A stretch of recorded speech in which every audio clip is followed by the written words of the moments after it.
Friends welcome back. आज इस video में हम बात करेंगे कि हमारा होल स्पाइन, पूरे स्पाइन में कितनी हड्डियां होती हैं और कितनी हड्डियों से मिलके एक हमारा स्पाइन बना होता है।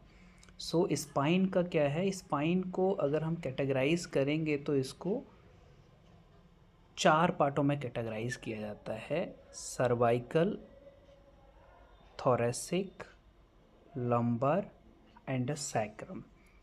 कहाँ से कहाँ तक थोरेसिक होता है, कितना आपका लंबर होता है, कितना सैक्रम होता है और कितना सर्वाइकल होता है। अभी देखिए, स्पाइन को अगर मैं सीधा करता हूँ, ये है पोस्टीरियरली। अगर आप पीछे से देखोगे किसी इंसान को खड़ा करके, तो स्पाइन अगर मांसपेशियों को हटा दिया जाए तो वो ऐसी दिखेगी। अभी ये देखिए, पहली वर्टिब्रा है जिसको कहते हैं एटलस। इसके ऊपर तो खोपड़ी रखी होती है नो पर्सन की, तो ये है, दिस वर्टिब्रा को कहते हैं एटलस। इसके बाद आती है C2 वर्टिब्रा। C2 वर्टिब्रा को कहते हैं एक्सिस।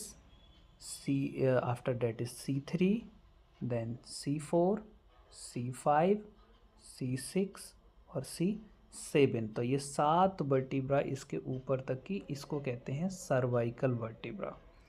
और इसके बाद आता है हमारा नेक्स्ट नंबर का, डेट इज़ कॉल्ड थोरेसिक। तो ये थोरेसिक वर्टिब्रा का T1 है, T2, T3, T4, T5, T6, T7, T8, T9, T10, T11 and T12। तो 12 वर्टिब्रास जो होती हैं वो थोरेसिक स्पाइन में होती हैं, जिनको हम थोरेसिक वर्टिब्रा कहते हैं। इसके बाद आता है लंबर का पार्ट। तो लंबर में 5 वर्टिब्रा होती हैं जिसको कहते हैं L1, L2, L3, L4, L5। तो ये 5 वर्टिब्राओं से मिलके हमारा लंबर बनता है। इसके बाद सबसे कॉमनेस्ट पार्ट होता है कि सैक्रम में कितनी बोन होती हैं। तो सैक्रम बेसिकली बना तो 5 बोनों से होता है, पर 5 बोन आपस में फ्यूज़ हो जाती हैं, फ्यूज़ होकर वो एक हड्डी बना लेती है जिसको कहते हैं हम सैक्रम। तो ये पूरा सैक्रम होता है जिसमें आपका टेल बोन होता है। ये इसके भी 3 पार्ट होते हैं, टेल बोन के भी।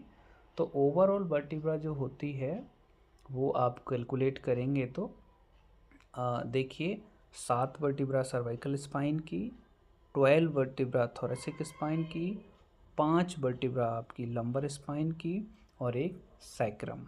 तो इन सब को जब आप कैलकुलेट करेंगे तो 26 वर्टिब्रास जो होती हैं वो पूरे स्पाइन में 26 हड्डियों से मिलके हमारा स्पाइन बना होता है।